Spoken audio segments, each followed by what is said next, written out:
Today we're going to be talking about the defense of the faith. A lot of issues start coming up during this time requiring the church to address philosophical assaults on the church. Not so much persecutory acts as much as philosophical attacks on the church. The question I have today is defenses. Why do we have them?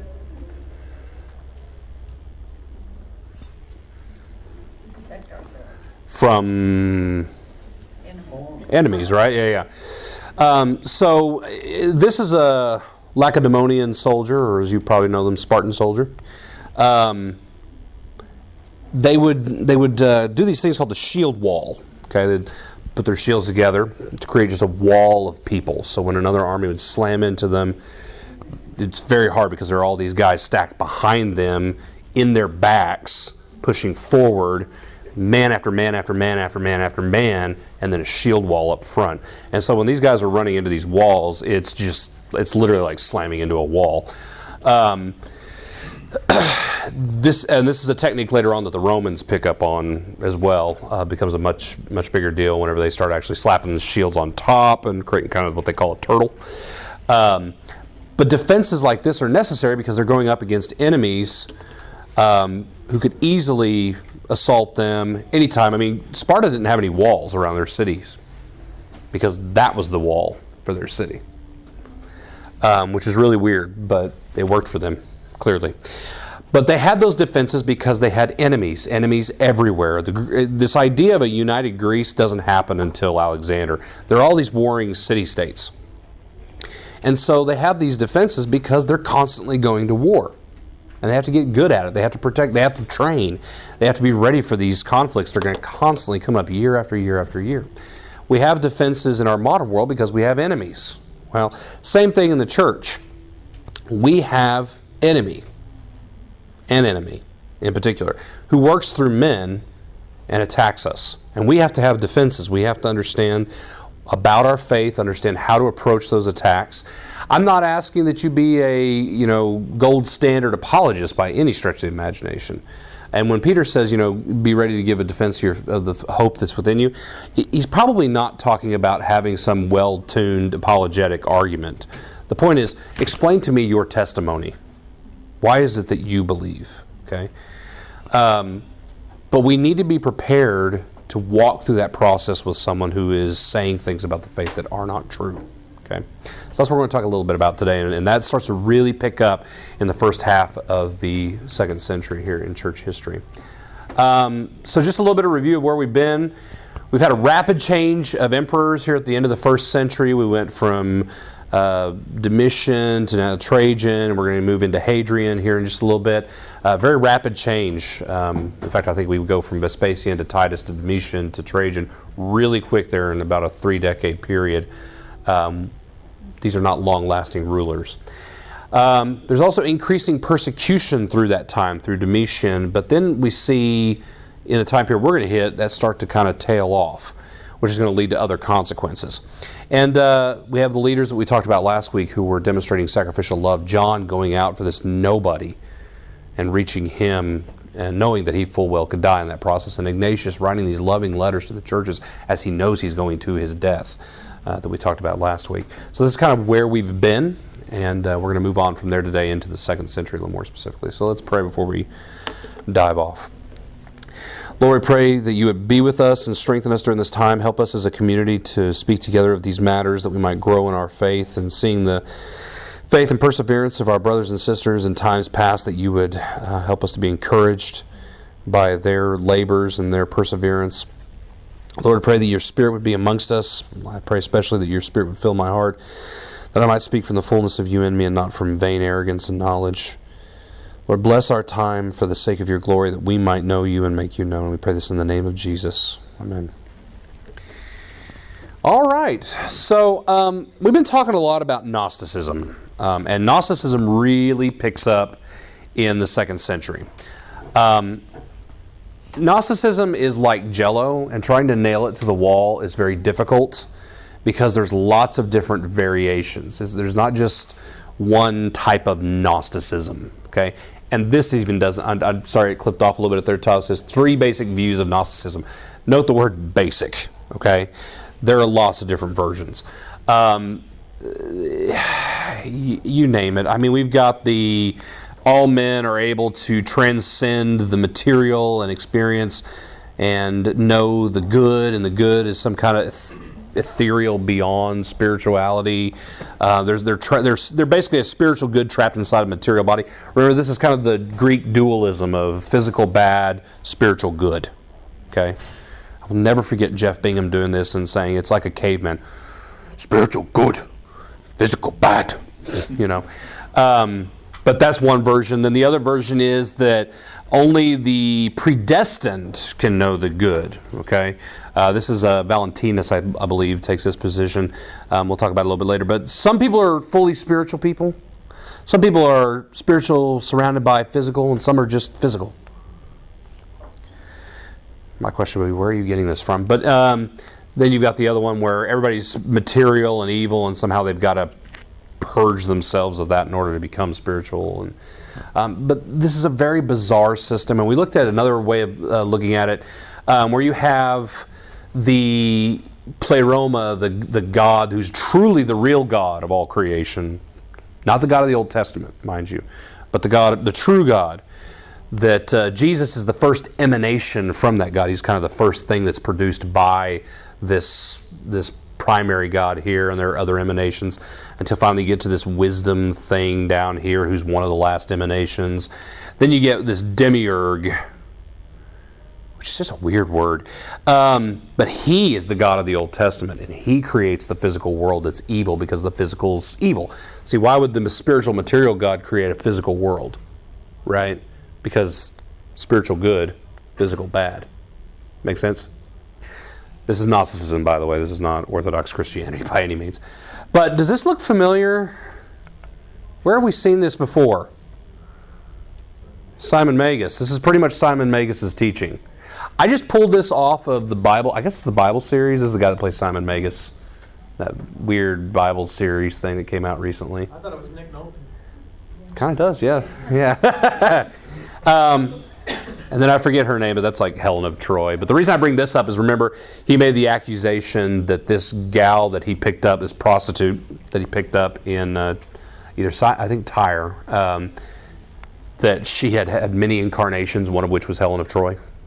So, but this is the same sort of structure. Simon Magus came up with this bizarre garbage, okay? And it's just been transferred down generation after generation, and it's just gotten more technical over time. So just be aware that you're going to hear Simon come up over and over and over again because he came up with this garbage. Okay? So now it's time for a history slowdown.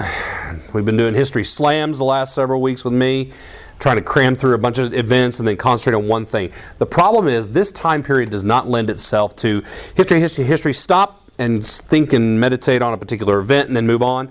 The problem is there's not really any major, huge events. They're just kind of a flow of things going on during this time period. So what we're going to do is I'm going to give you a bird's eye view of the whole time period that we're in today. And then I'm going to go back and kind of emphasize on some thematic things that are going on during this time period. Make sense? Okay. So that's not supposed to be there. Oh, yeah, it is. Okay. So during this time we have new leaders who have come up. Remember, a lot of our apostolic leaders are gone. You know, all the apostles are dead at this point. John died, the latest of them. A lot of their disciples, there's very few disciples who were direct disciples of apostles left. One of which we're going to talk about today, Papias, is one of the few that's left over. There's just not many of them left. And that's going to become a big thing in this first half of the 2nd century. We got a lot more heretics coming up and a lot more accusations coming up toward the church. A lot of date speculation today. A lot. Okay, we just don't know. But somewhere in here, okay? Somewhere in this 20-year-ish period. And there's a lot going on, okay? So here's your timeline of our time period today. So we're going to talk about this guy, Saturninus, who is a Gnostic in Syria. We're going to talk about him a little bit today. He starts a school in Syria in 110, a Gnostic school where he's actually teaching Gnosticism. Then in 115 we get the Kittos revolt, and I'll talk a little bit more about that in just a second. But this was there was the first Jewish rebellion during the late 60s and early 70s that we talked about. Then there's the Bar Kokhba that comes later that you've probably heard about. This is one you don't hear a lot about, but it's one that happens in between. Okay, it's called the Kitos Revolt, and I'll talk about it in a little bit. In 117, Emperor Trajan dies, and Emperor Hadrian takes over. And about the same time, a Christian named Quadratus, writes a defense of the faith. This is going to be very important for the trends we're going to see today. And then, honest to goodness, I could not find any significant event until 130. I mean, there's just blanket things going on during this time period. But in 130, this letter of Methetes to Diognetus is written, and we're going to talk about that in a little bit. Okay, so this is kind of the bird's eye view of what's going on during this time. And there's just a bunch of heretics and accusations that start coming up during this time. Okay, so this is kind of the flow of our 20-year period today. Everybody good? Okay. So, the Kitos Rebellion. So what happened was, Parthians over here causing problems. Trajan takes his army out here and he's fighting the Parthians. Well, there's some opportunistic Jews living over here in Cyrene and in Egypt and in Cyprus who take advantage of that situation and start attacking the Roman legions from behind and attacking their supply lines. And they try to take advantage of this, and then eventually it picks up here in Judea as well. But they try to pick up on this, and here his Roman legions are out here near Armenia, assaulting the Parthian Empire, and it totally goes south. These guys totally get destroyed by a Roman general. Nice try, but yeah, did not work. But just be aware that this happened because it's one more attempt that the Jews made. Bear in mind, Jerusalem's already destroyed. It's gone. They're trying to it's all in. They got nothing to lose at this point. But just be aware that this happens. This happens about 115. Okay. All right. So we're going to talk about the rise of false teachers. That is not data, actually. It's lore. Data's brother. The evil twin. The evil twin, exactly. This is the evil twin. Who was a false teacher amongst the Borg. This is all for my Star Trek friends. I know a lot of you are not Star Trek friends. But that's okay. I'll stop doing this when we get back to normal stuff. Hey, yeah, they're my Star Trek. So that is Lore having fun with LeVar Burton's, the blind LeVar Burton's visor. But we get the rise of false teachers during this time. We're just going to talk about some thematic material here, okay? So, new leaders in the church. The apostles are gone. Their disciples, most of them are dead. Very few left over. Persecution has slackened, though. Does anybody remember Trajan's policy on persecution? Domitian was horrible toward the Christians. What was Trajan's policy? Is he the one that said, only if they do something to you, then deal with it? Close. So his policy was, don't actively pursue the Christians to persecute them, but if you run into them and they're not sacrificing to God, go ahead and go after them. So it's sort of the leave them alone, but if you happen to run into them, go ahead and do what you're going to do to them. Okay, that's Trajan's policy. Hadrian's going to come along and he's going to slacken that even more. Okay. I think there's this false perception in Christians' minds that the Roman Empire consistently persecuted the Christians for 300 years, and then all of a sudden Constantine just come along and suddenly the Roman Empire is Christian and the persecution stopped. First of all, that's wrong on 2 points. First of all, the persecutions happen in waves at different points. At some points, there's no persecution going on. On top of that, when Constantine makes Christianity the religion of the empire, the persecution doesn't stop. Because that's not the end of the matter. Other emperors come along and go back on what Constantine said at times. So it's not the end of everything once Constantine converts the empire to Christianity, whatever that meant. Just be aware this kind of comes and goes over the course of the empire's time. And then, of course, all these false teachers are rising. Okay. So your leaders during this time, you're going to see people like Polycarp of Smyrna. We're not going to talk about him today because his events are a little more late than this, but he is bishop in Smyrna. Papias was a disciple of John, the apostle, but he is bishop in Hierapolis. That's in western part of Asia Minor, modern-day Turkey. Aristides of Athens, Justin Martyr is going to become important next week, not so much this week, but we're going to talk about him a little bit. He's of Samaria, but he ends up in Rome. Melito of Sardis, and then Agrippa Castor, which I'd never heard of this guy until this week. Very important guy, though. Then we get all these heretics that start coming out of the woodwork. So we get Menander. We talked about him recently. He is one of these Simonian. Okay, he's just carrying on the legacy of Simon. Saturninus, that I mentioned a little bit ago, he's basically taken Menander's teaching to Syria.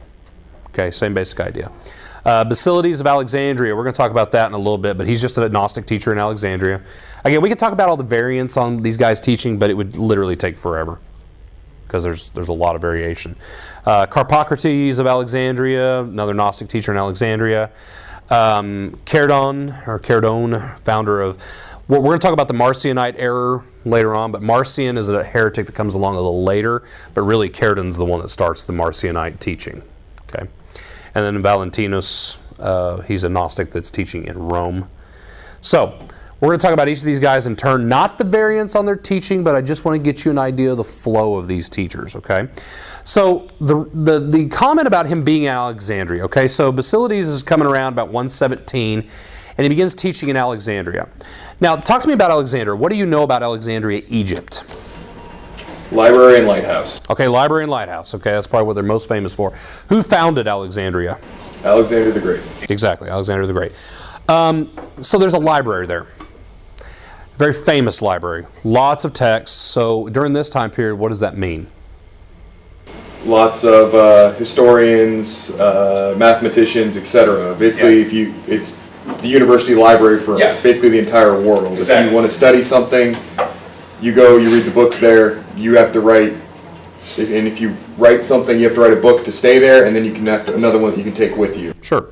So this would be an academic center, right? Okay, what do we know about academia in general, in terms of values? Very liberal, even during this time, okay? So what we get is Alexandria really becomes kind of this hub for Gnostic teaching.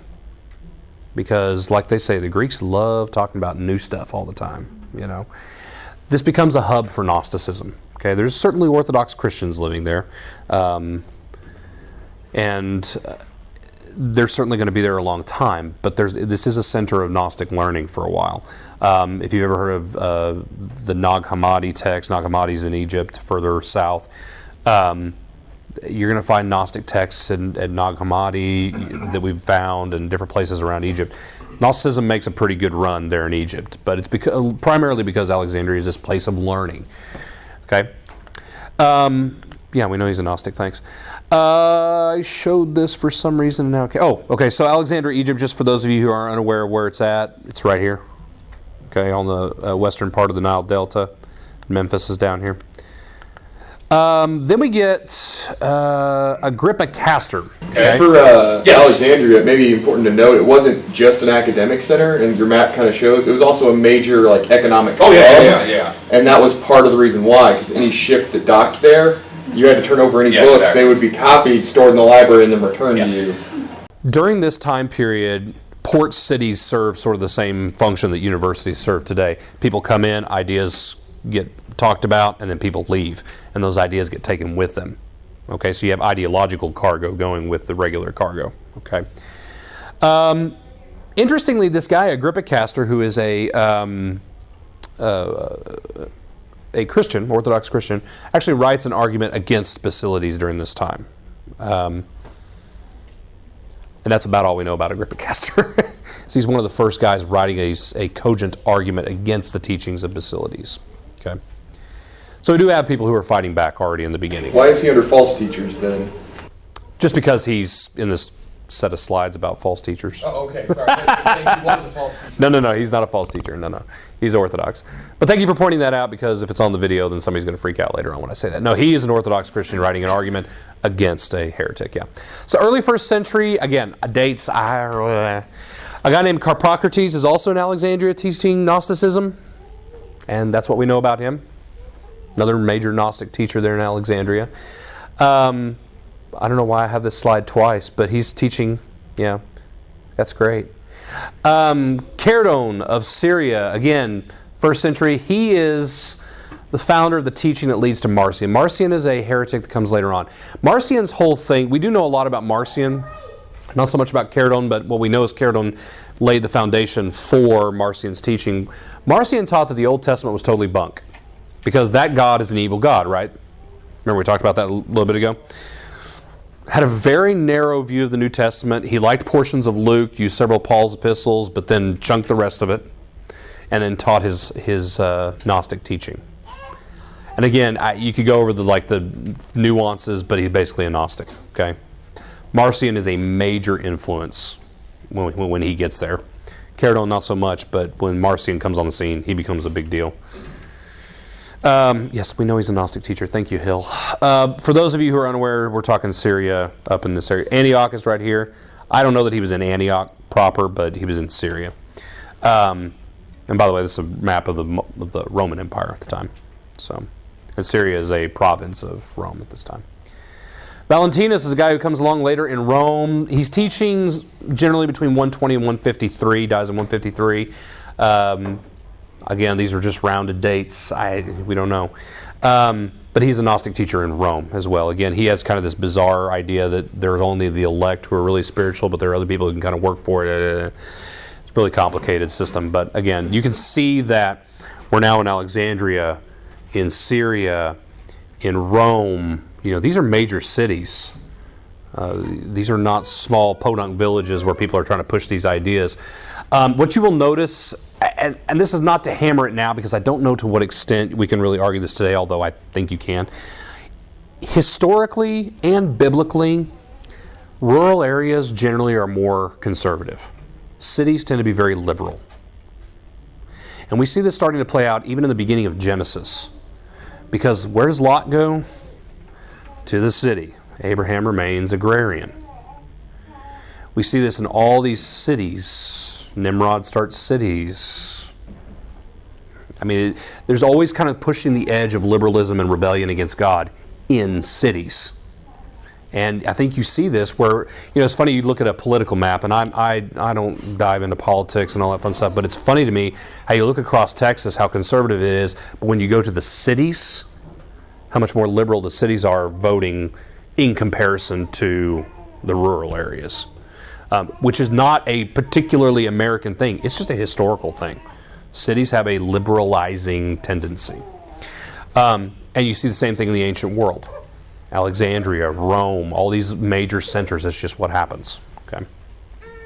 I think the argument with that is, though, because you're living in such tighter quarters, you have to find ways to get along with each other, so you have to be more open. That's usually like the, social anthropologist argument for why that probably ends up happening. Yeah. Because otherwise, if you take as hardline positions in cities, that's when you get revolts and fighting in the streets. Yeah. I think you can also get away from it because there's less of a communal aspect to society in cities than there are in the rural areas. In rural, you have to rely on each other for survival. And if you bring dishonor to the community by your bizarre ideas, you're on your own and you're up a creek without a paddle. So there is some of that as well. So what's the deal? Why do we get all these heretics just coming out of the woodworks during this time? Well, we have several factors. First of all, there's decreased persecution. Remember, Trajan eases it up. When Hadrian comes on the scene, he limits it further. He flat out says in a letter, he says, look, you guys cannot persecute Christians. If you're going to bring them to court, there better be a good legal reason why. And if there's not, you're going to be charged with a crime for false accusations. That's pretty crazy to hear that from a Roman emperor. But that means that there's no more officially sanctioned persecution. And if you accuse a Christian and try to take him to court for false accusations, your head's on the slab. Okay, so there's much less persecution. And as I said earlier, there's also, all these teachers are gone. All these apostolic teachers are slowly fading away. And in the absence of persecution, false teaching starts to arise because who's going to accuse those false teachers? And in a similar thing with our church context in America. I'm sorry, persecution is pretty much absent in America. Sure, there's cultural tension. But I'm sorry, the persecution on the level that our brothers and sisters have faced over the years, quit your whining. All these people who think they're persecuted. Go to Vietnam and learn about persecution. Go to China and learn about persecution. I'm sorry. There are things that are legit at times in America, sure, but there's no government-sanctioned persecution where you can disappear off the streets and nobody knows where you're at because you've been snatched by the government. I mean, but the thing that this breeds in America is the ability for false teachers to flourish, and they have.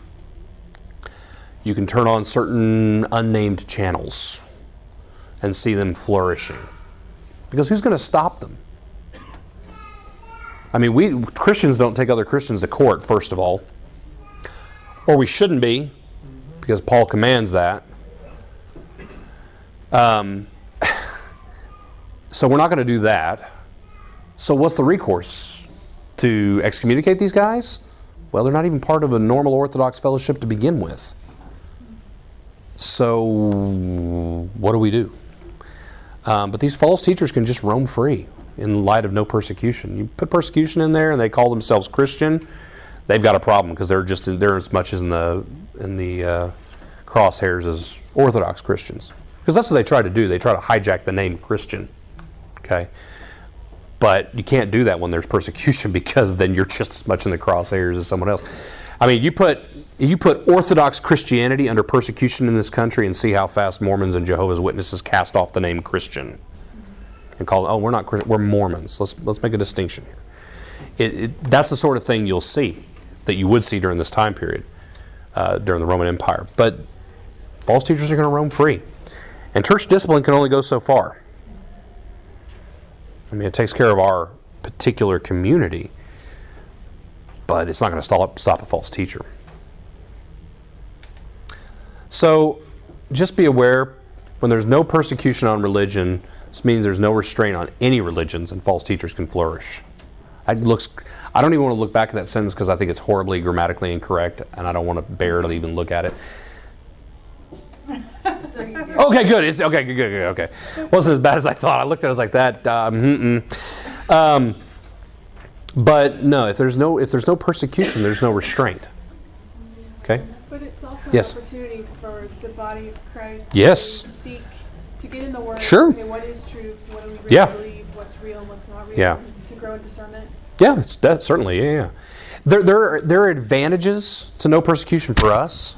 Now, historically, I will say, the church and the people of God have grown more in numbers and in faithfulness and in trust of God under persecution than under freedom. Right. That is something that I think escapes a lot of people. Yeah. The harder we're pressed, the more we grow. And I honestly, we talked about this several weeks back. I don't know what I would do if someone pointed a gun at me, and man, I hope God would give me the grace to be able to say, I'm a Christian. I'm not going to deny my faith for your sake, or just to save my life. I don't know what I would do, because I don't live that every day.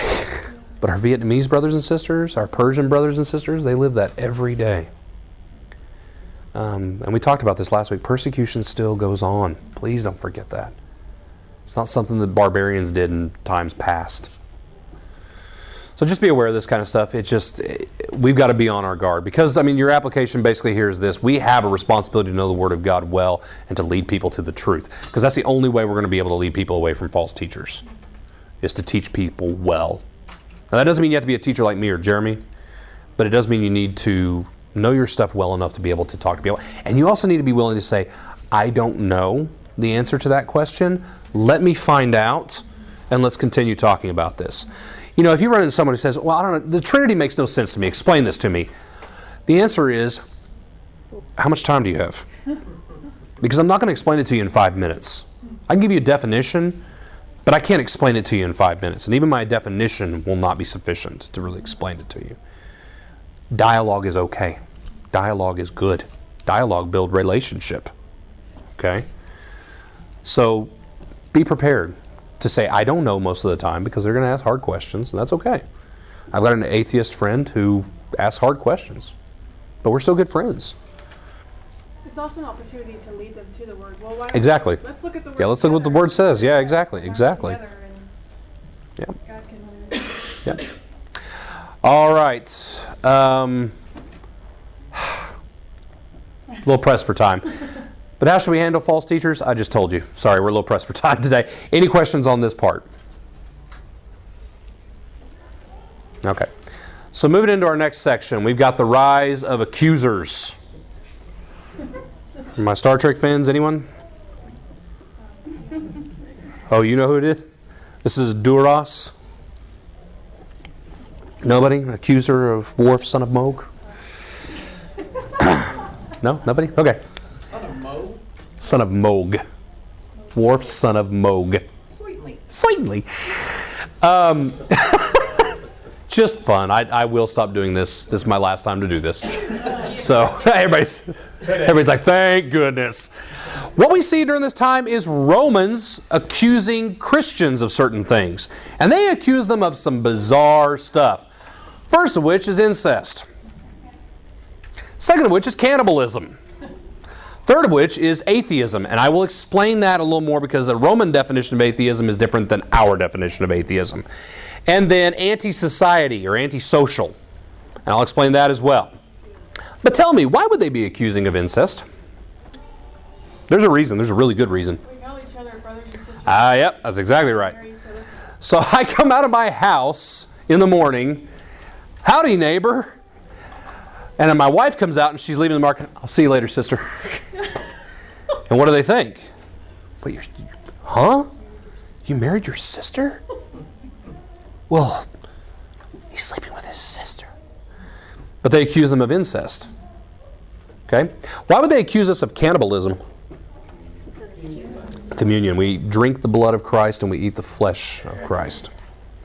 Yep. In fact, at one point, they pull, I call this the Ricky Bobby mistake.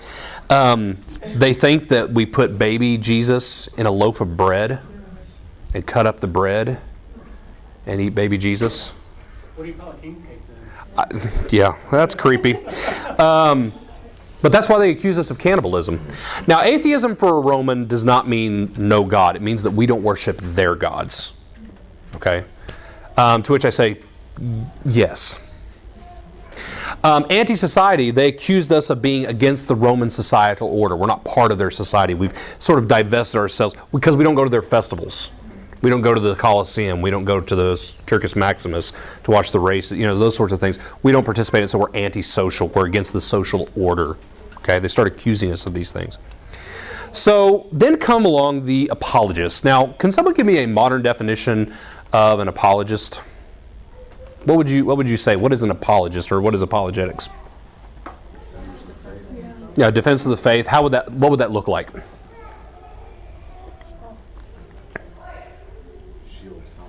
Presenting the evidence. Okay, presenting the evidence for the faith. Sometimes it might also include what? Proving what a false teaching, how it's Yeah, exactly. incorrect. Yeah. Inconsistent. So saying how other teachings are not consistent, okay? Ravi Zacharias, Lee Strobel, Craig Blomberg, these are all well-known apologists today. And that's kind of the approach they take.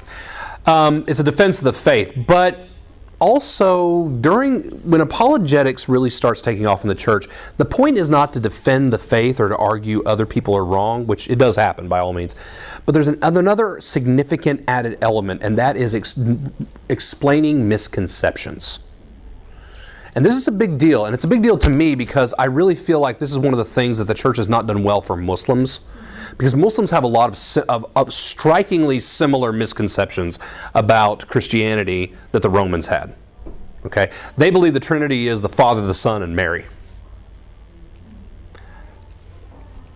Which I know where they got that from, but that's what they think the Trinity is. They think that God had a relationship with Mary to produce, which is heresy for both of us. But we have to explain those things, okay? And that's part of what the apologist's job was in the 1st and 2nd century, was to explain misconceptions to the Romans. So the incest, we had to explain what that meant. Cannibalism, no, that's not what we mean. The atheism, no, we worship a God, we just don't worship any other gods. Antisocial. I love the antisocial one because they flat out come back and say, hold on. Who takes your babies and raises them when you expose them? Who cares for the sick and the dying? Who cares for the widow and the orphan? And you're telling us we're antisocial?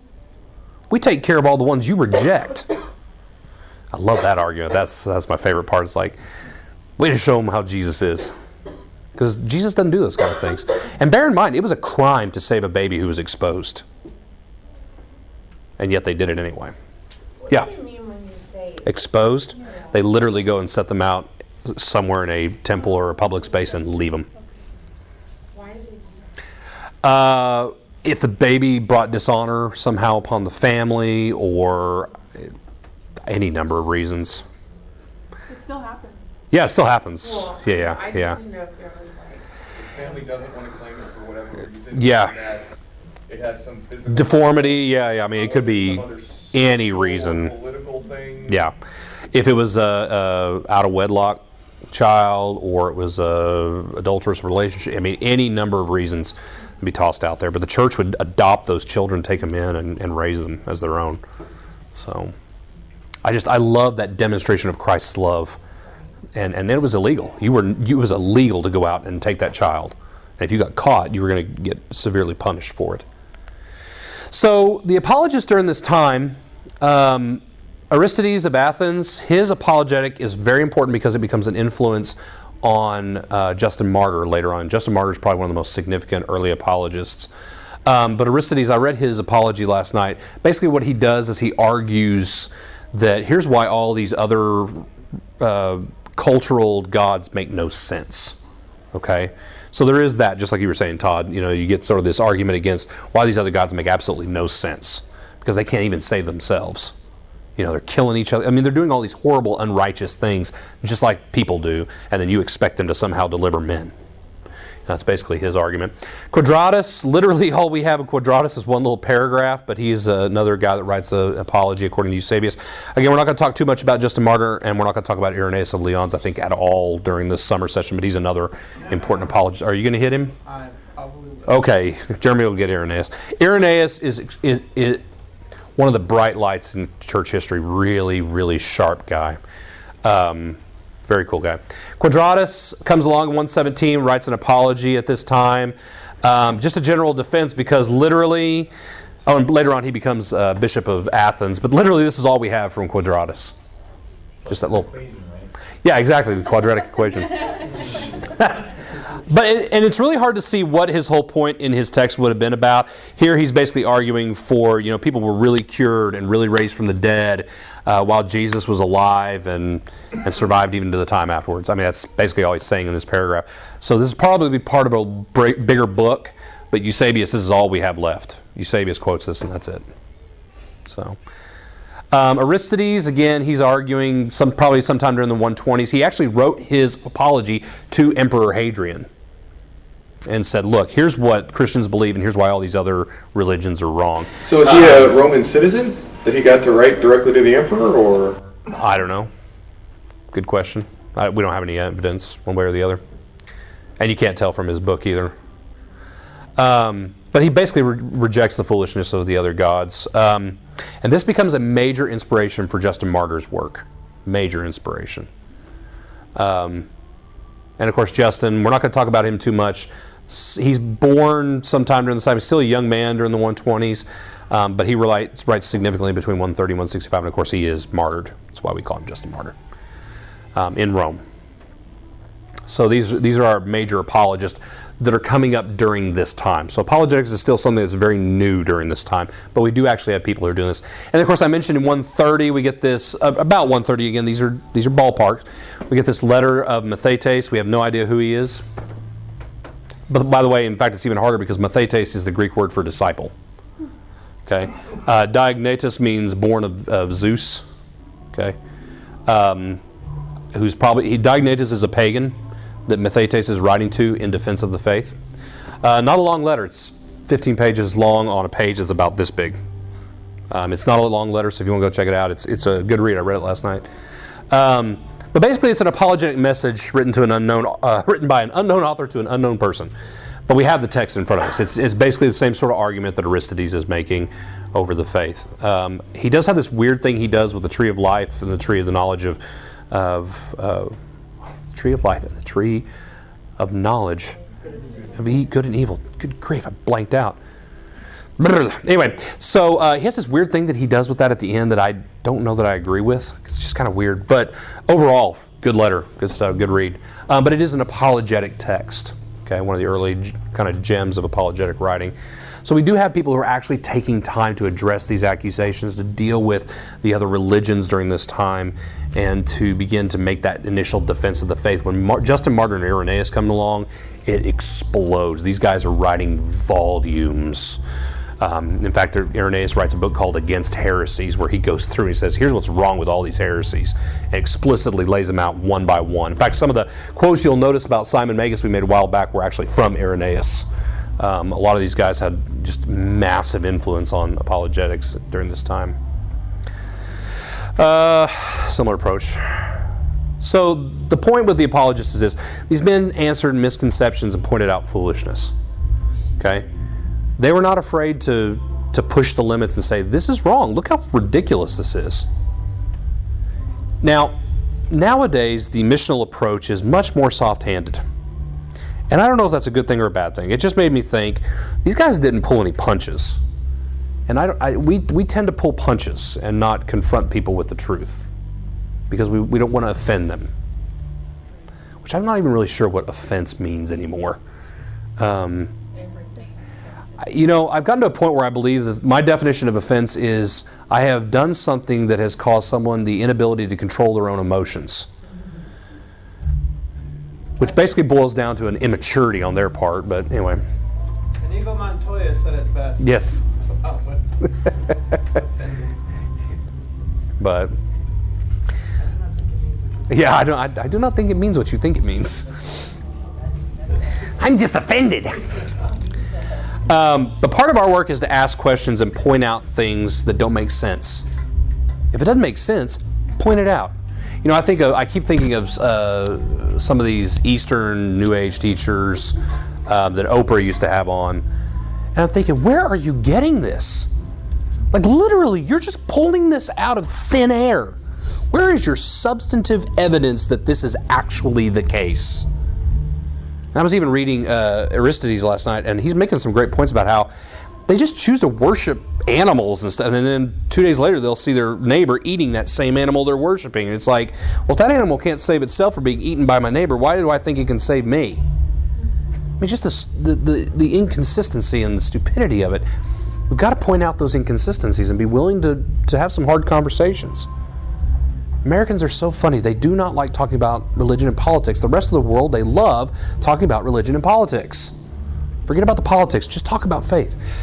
They want to. So, just a heads up on this. Be willing to ask and answer hard questions from those who misunderstand what it is that we are all about. And be aware, the accusations and questions will keep coming. This is not going to stop.